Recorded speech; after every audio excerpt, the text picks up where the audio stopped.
ஆக உங்களெல்லாம் பார்க்கும்போது எனக்கு ரொம்ப சந்தோஷமாக இருக்கிறது. நீங்க எல்லாம் மகிழ்ச்சியா இருக்கணும், சந்தோஷமாக இருக்கணும். நான் இங்க மட்டும் பேசல, ஜெயிலையும் போய் பேசிடுறேன்.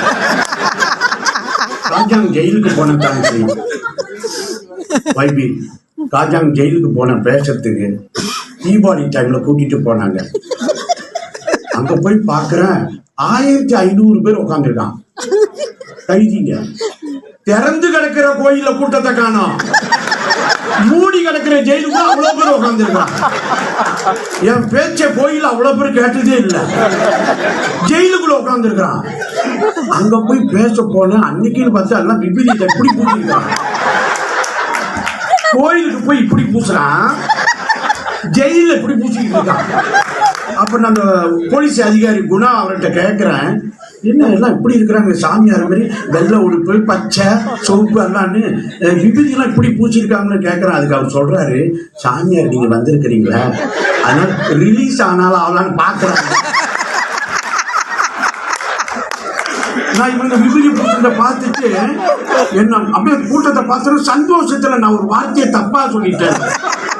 என்ன தெரியுமா சொல்லிட்டேன், நான் பார்த்து இப்ப பாருங்க உங்கள்கிட்ட அப்படி பேச முடியல, ஏன்னா இதெல்லாம் கலகலப்பா இருக்கிறீங்க, எல்லாம் வித்தியாசமா இருக்க. அங்க எல்லாம் சாமியார் மாதிரியே இருந்தாங்களா. நானு இன்று திரளாக வருகை தந்திருக்கின்ற மெய்யன்பர்களே பக்தர்களே இதெல்லாம் பார்க்கும்போது ரொம்ப மகிழ்ச்சியாக சொன்ன உடனே ஒரு கைதி பின்னால என்னை பார்த்து இப்படின்றான், ஏயா உனக்கு மைக்கு கொடுத்து பேச சொன்னா மகிழ்ச்சியாவா இருக்கு, நான் பொண்டாட்டி பிள்ளைலாம் விட்டுட்டு ஜெயிலுக்குள்ள இருக்கிறேன், நீ வந்து பேச்சுட்டு போக மகிழ்ச்சியா இருக்குன்னு சொல்றேன்னு அவன் செஞ்சா பாருங்க. பயந்துட்டேன், ஓ நம்ம தப்பா பேசுறோம்னு சொல்லி உடனே பேச்ச மாத்தினேன். நீங்க எல்லாரும் என் பேச்ச வெளியே கேட்டிருந்தா உள்ள வந்திருப்பீங்களான்னு சொன்னேன். அப்புறம் சொல்றான், இப்பதான் ஒழுங்கா பேசுற பேச்சு முடிச்சிருக்கான். நான் வெறும் பேசி முடிச்சுட்டேன்.